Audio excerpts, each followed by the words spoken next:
dan berbakat istimewa. Anak cerdas istimewa atau berbakat lainnya, atau lebih dikenal dengan anak berbakat, mengandung arti bahwa anak tersebut memiliki kelebihan bila dibanding oleh anak normal lainnya. Pengertian lainnya menyebutkan bahwa anak gift adalah anak yang mempunyai potensi unggul di atas potensi yang dimiliki oleh anak-anak normal. Di sini saya akan menjelaskan tentang metode pembelajaran untuk anak cerdas istimewa dan berbakat istimewa. Yang pertama, model pembelajaran. Nah, model pembelajaran dibagi menjadi 3. Yang pertama ada pengayaan atau enrichment. Dalam model enrichment ini, anak mendapatkan pembelajaran tambahan sebagai pengayaan. Pengayaan ini dapat dilakukan melalui 2 cara, yaitu pertama secara vertikal. Cara ini memperdalam salah satu atau sekelompok mata pelajaran tertentu. Anak diberi kesempatan untuk aktif memperdalam ilmu pengetahuan yang disenangi sehingga menguasai materi pembelajaran secara luas dan mendalam. Yang kedua ada secara horizontal. Anak diberi kesempatan untuk memperluas pengetahuan dengan tambahan atau pengayaan yang berhubungan dengan pelajaran yang sedang dipelajari. Yang kedua ada percepatan atau acceleration. Secara konvensional, bagi anak yang memiliki kemampuan superior dipromosikan untuk naik kelas lebih awal dari biasanya. Dalam percepatan ini ada beberapa cara yang dapat dilakukan, yaitu yang pertama, masuk sekolah lebih awal atau sebelum waktunya atau early admission. Misalnya, sebelum usia 6 tahun dengan catatan bahwa anak sudah matang untuk masuk sekolah dasar. Yang kedua, ada loncat kelas atau grade skipping atau skipping class. Misalnya, karena kemampuan luar biasa pada salah satu kelas, maka langsung dinaikkan ke kelas yang lebih tinggi 1 tingkat. Misalnya, dari kelas 1 langsung ke kelas 3. Yang ketiga, ada penambahan pelajaran dari tingkatan di atasnya, sehingga dapat menyelesaikan materi pelajaran lebih awal. Yang keempat, ada maju berkelanjutan tanpa adanya tingkatan kelas. Dalam hal ini, sekolah tidak mengenal tingkatan, tetapi menggunakan sistem kredit. Ini berarti anak berbakat dapat maju terus sesuai dengan kemampuan tanpa menunggu teman-temannya yang lain. Yang ketiga ada segresi. Anak-anak berbakat dikelompokkan ke dalam satu kelompok yang disebut ability grouping.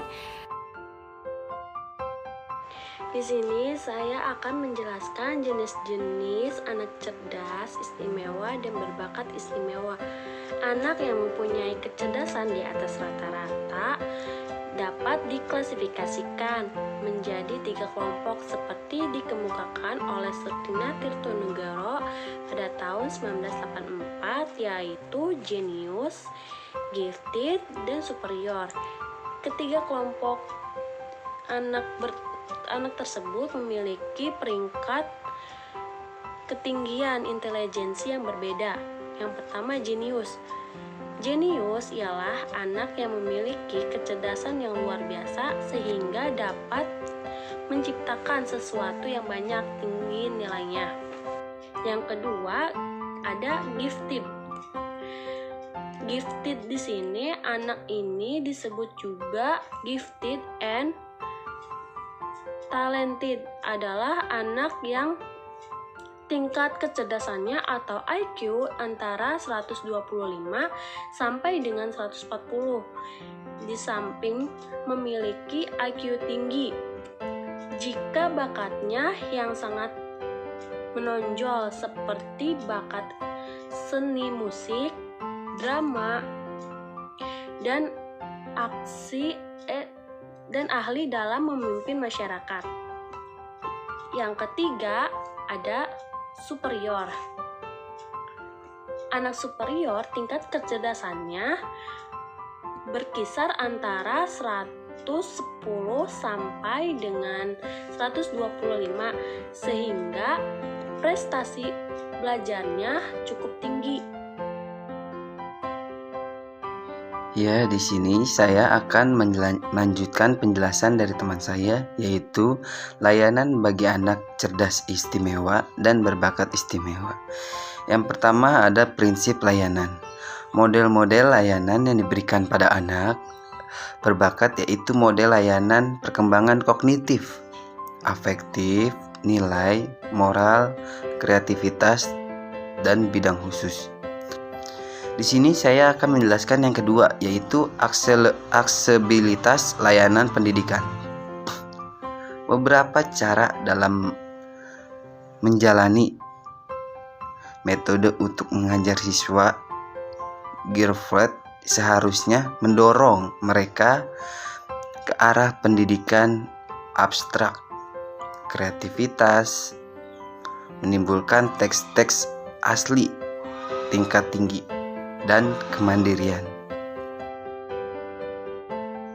Setelah materi-materi yang disampaikan oleh teman-teman saya mengenai anak berbakat istimewa dan cerdas istimewa, maka di akhir pemberian materi adanya rangkuman yang akan disampaikan oleh saya, bahwasanya kecerdasan berhubungan dengan perkembangan kemampuan intelektual, sedangkan kemampuan luar biasa tidak hanya terbatas pada kemampuan intelektual.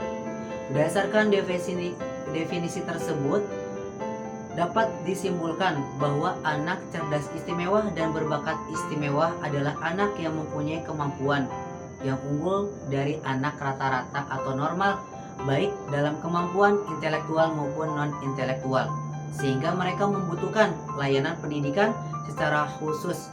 Keterbakatan bukan semata-mata karena seseorang memiliki inteligensi tinggi, melainkan ditentukan oleh banyak faktor. Peserta didik berbakat mempunyai 4 kategori, yakni sebagai berikut. 1. Mempunyai kemajuan intelektual atau mempunyai inteligensi yang menyeluruh, mengacu pada kemampuan berpikir secara abstrak dan mampu memecahkan masalah secara sistematis dan masuk akal. Kemampuan ini dapat diukur pada anak maupun orang dewasa dengan tes psikometrik. Yang berkaitan dengan prestasi umumnya dinyatakan dengan skor IQ. Yang kedua, kemampuan intelektual khusus mengacu pada kemampuan yang berbeda dalam matematika, bahasa asing, musik, atau ilmu pengetahuan alam. Ketiga, berpikir kreatif atau berpikir murni menyeluruh umumnya mampu berpikir untuk memecahkan permasalahan yang tidak umum dan memerlukan pemikiran tinggi. Pikiran kreatif menghasilkan ide-ide yang produktif melalui imajinasi. Kepintarannya, keluasannya, dan bersifat menakjubkan. 4. Mempunyai bakat kreatif khusus, bersifat orisinil dan berbeda dengan orang lain. Anak yang mempunyai kecerdasan di atas rata-rata dapat diklasifikasikan menjadi 3 kelompok, seperti yang dikemukakan oleh Sutratina Tritonegoro pada tahun 1984 pada halaman 29, yaitu Zenius, Gifted, dan Superior. Ketiga kelompok anak tersebut memiliki peringkat ketinggian inteligensi yang berbeda. Dasar pertimbangan yang berkaitan dengan pengembangan anak berbakat dapat diintisarikan sebagai berikut. Yang pertama, masih sangat kurang pelayanan pendidikan khusus bagi anak berbagai sumber daya manusia yang berpotensi unggul. Kedua, dalam pelayanan pendidik, anak berbakat pengembangan kreativitas sebagai salah satu faktor utama yang menentukan keterbakatan, merupakan suatu tuntunan. Ketiga, tampak adanya kesenjangan antara kebutuhan dan kreativitas dan perwujudannya di dalam masyarakat umum. Yang keempat, pendidikan sekolah berorientasi pada pengembangan inteligensi, kecerdasan daripada pengembangan kreativitas. Keduanya mempunyai pencapaian keberhasilan dalam belajar dalam hidup. Yang kelima, pendidik kurang memahami arti kreativitas. Seseorang yang mempunyai keterbakatan dan kecerdasan bagaimana mengembangkannya pada anak dalam 3 lingkungan pendidikan, yaitu di rumah, di sekolah, dan di masyarakat. Yang terakhir atau yang keenam, masih banyak kendala secara makro dan mikro terhadap perkembangan kreativitas dan keterbakatan. Itulah rangkuman yang bisa saya sampaikan dari materi anak istimewa dan anak berbakat istimewa. Semoga dapat dipahami. Assalamualaikum warahmatullahi wabarakatuh.